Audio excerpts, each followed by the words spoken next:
After the universally beloved first episode, we open on the second episode 22 years in the past, where Jimmy is seen in the Spartan training facility. He gets dressed and meets Soren, who believes the two of them are going to sneak out of the facility and go to the rubble for freedom. Jimmy insists they cannot leave, but when Soren refuses to stay, he allows Soren a head start to flee before alerting the UNSC he's escaping. Just a whole bunch of questions here. Why are these Spartans, all of which cost billions of credits each just to train and augmentate, allowed to just wander around and do whatever they want with no security measures put in place to keep them contained? Jimmy just walks out of this room, there's no guards or security systems keeping him in place. Secondly, why would Jimmy even think to do this in the first place? It's made abundantly clear in this episode and later episodes that Spartans are designed to be completely compliant with what people tell them to do, having been stripped of their humanity to the point they only follow UNSC protocol and obey their superior officers without question. We see that they've had their surgeries, and while I can understand Soren not being forced to comply with this stuff as his augmentations have malfunctioned,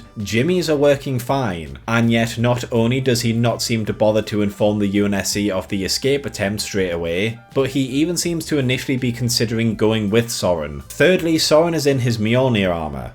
Now, considering how valuable this is, there's bound to be a tracker inside of it to monitor its location, and yet Soren's just doesn't have it for some reason, allowing him to just fly off with it. Fourthly, Soren somehow knows the location of the rubble. We'll be in the rubble by morning, have a good breakfast, no one will find us there. Now, this alone is a bit bonkers, because if Soren learned this from the UNSC, then why haven't they taken out the insurrectionists living there? We already know they want to kill insurrectionists even if they're fighting the Covenant, like with Korn's mum. So why wouldn't they kill them now? But if he didn't learn the location from the UNSC, then how did he learn it at all, considering he spent most of his life in this facility instead of the outside world? Fifthly, again, the chips force these Spartans to comply with their superiors. So after Soren escapes, Jimmy should have told them that Soren is going for the rubble, and if they weren't planning on attacking it before, the UNSC should certainly go for it now because one of their most valuable assets is now living there. But no, over the course of 22 years, either Jimmy has refused to tell them about the rubble, which goes against everything we know about the Spartans so far, or the UNSC hasn't bothered to try and get Soren back, which also makes no sense considering how valuable Mjolnir armor is, and how even a damaged Spartan is a more formidable warrior than the average UNSC soldier. The first 4 minutes of the episode, and I already have a full page of criticism.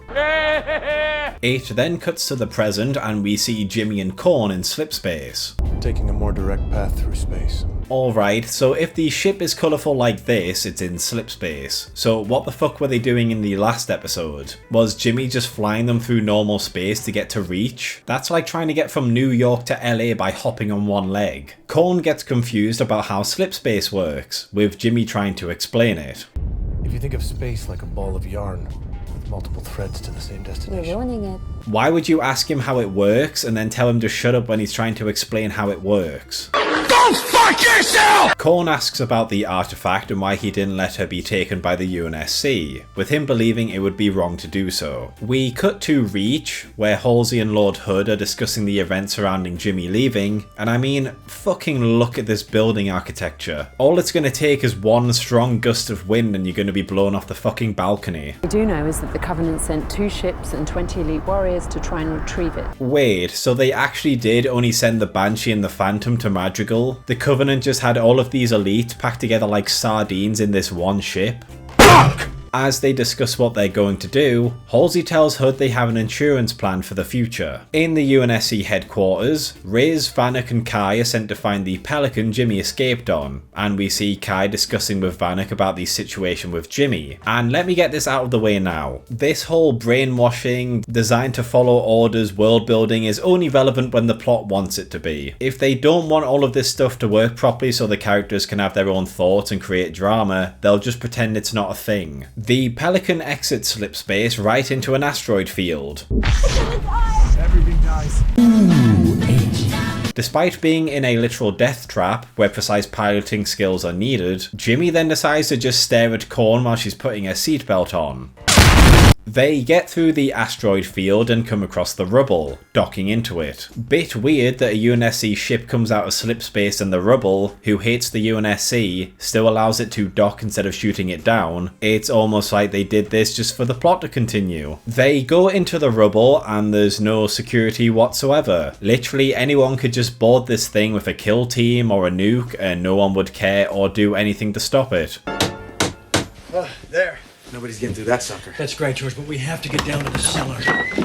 Anyways, the rubble see Jimmy and decide to raise their guns at him, but refuse to open fire. Alright, so they're cautious of him, but they don't want to agitate him. That makes sense. The leader of this group then orders a forklift to be driven in front of Jimmy. Not into Jimmy, they don't try and sneak attack him to kill him, he just orders a forklift to be pushed in his way to, I don't know, piss him off? This is, of course, irrelevant, because they leave a massive gap that Jimmy could just walk through anyway, so what was the fucking point of this? But then, instead of just using the gap, Jimmy stops and pushes the forklift out the way. I guess this scene is designed to show how strong he is, but it's executed just fucking terribly. Soren then arrives, and despite the fact there's several dozen individuals who hate the UNSC pointing guns at him, Jimmy decides to take his helmet off so literally anyone can just one-shot him. You went full retard, man. Soren then has a coat put on him. A coat that has apparently just been sat on this railing for several hours. Seriously, why is his coat just sitting there? Soren informs them that Korn has a bounty put on her by Vinsher, her father's second in command, who is handing Madrigal to the UNSC control, and he's removing any insurrectionist leaders that might stop him. Soren shows them around the rubble, and one bit of small praise is the background conversations people have about Jimmy.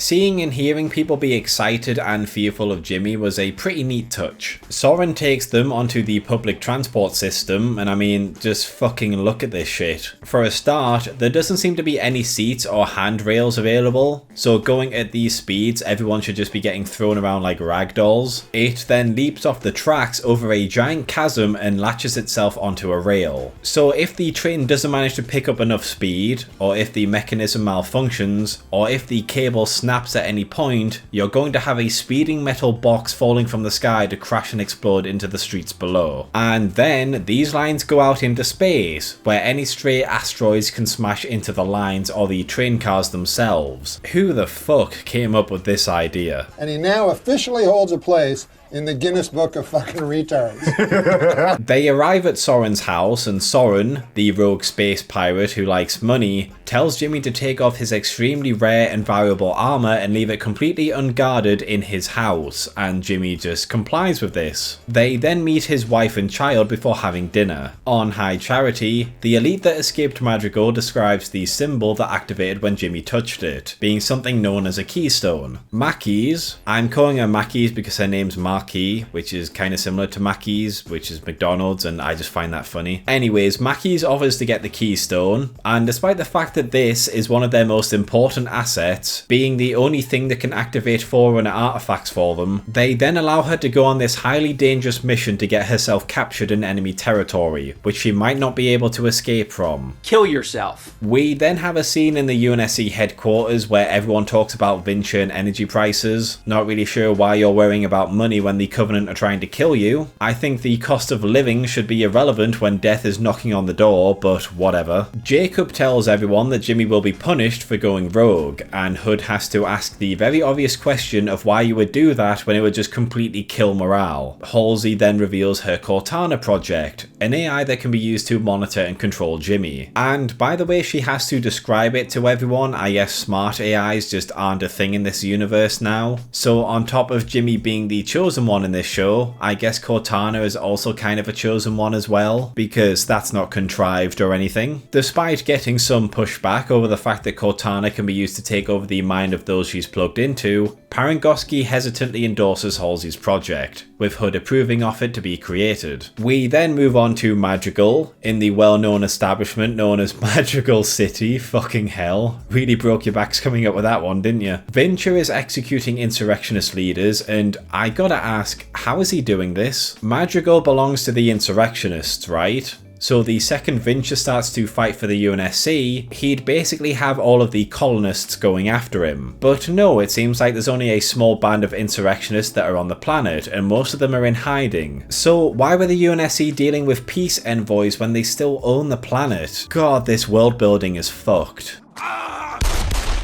Also, as he's executing the leaders, he stops to look at one under the hood. But presumably you knew these people, right? You're the second in command of this movement. You should already know who this is and what she looks like, but then you do this. This could have been a good, well thought out joke if it was written by someone competent, but alas, it's not. Vincher then spots a drone flying around and he decides to shoot it, and it turns out it's a drone being piloted by Korn. I'm sorry, but you have the ability to pilot drones across the other end of the galaxy in real time? Heinrich Hertz would be rolling around in his fucking grave.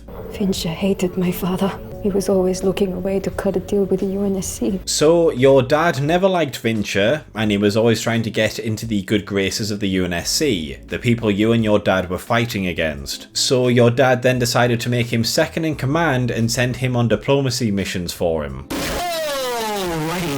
She and Soren's wife then talk about revenge and justice before we see Soren encouraging Jimmy to eat some food. I don't taste anything. Now, this might be slightly controversial, but if I was, say, a genetically enhanced super soldier who's constantly put in high risk missions where I might need to use all of my senses to survive, not having the ability to smell and taste things, such as gas leaks or rotten food or poisonous substances, sounds like a crippling design flaw. And yet, that's apparently what the Spartan 2 program has done for them, as Jimmy cannot even taste regular food, never mind something worse than that. Also, Soren has a massive distrust towards Jimmy and hates him for betraying him to the UNSC, but then he just brings him to meet his family. His personality, like many throughout this show, is all over the place. Soren tells him he needs to remove the pellet to fully enjoy life. And as Soren and his family go to bed, Soren is apparently cool with Jimmy just having full access to his house. Remember, the last time they were together, Jimmy betrayed him. He has absolutely no reason to take Jimmy at his word that he's on the run from the UNSC. He could be a mole for all he knows and he just lets him wander around his house. Uh-oh, retard alert!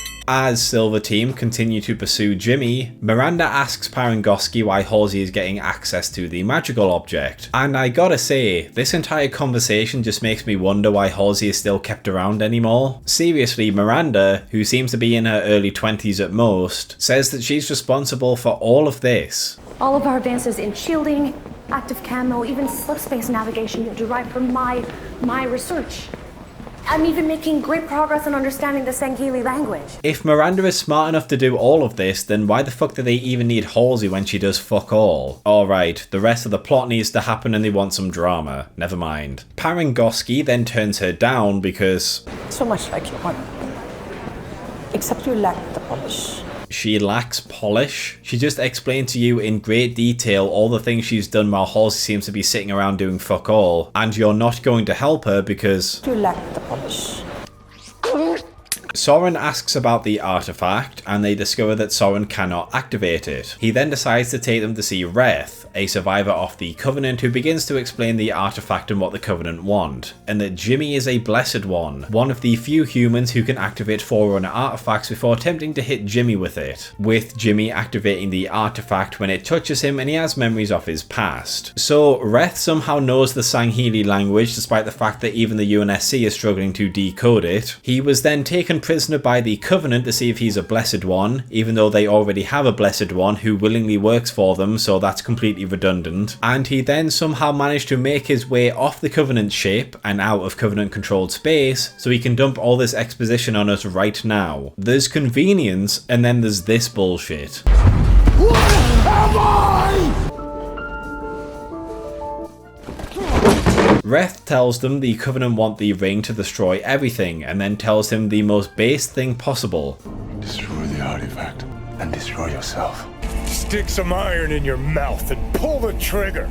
Jimmy says he's going back to the UNSC to let Halsey look at the artifact, and he and Soren argue about him returning to the UNSC. Jimmy insists he needs them for their resources to stop the Covenant, and he tells Korn to stay on the rubble. Keeping this girl alive was so important that it made Jimmy defect from the UNSC, and now at the end of the next episode he's going to leave her again and never see her for the rest of the season. Jimmy then fucks off and reactivates the Pelican tracking system, allowing Silver Team to track him and pick him up. Jimmy then arrives back on Reach as a prisoner of the UNSC, and as Halsey and Jimmy talk, they go over the consequences of Jimmy going rogue. And as Korn sops about Vincher taking over Madrigal, and we see McDonald's getting naked to show her scars, Jimmy explains how he feels different now and he needs Halsey's help, with the episode ending as Halsey begins to start her Cortana project. So yeah, second episode in the season, and all it's done is give us exposition, inconsistent drama, and completely undoing the ending of the last episode. Absolutely fantastic, can't wait to see what the next episode brings.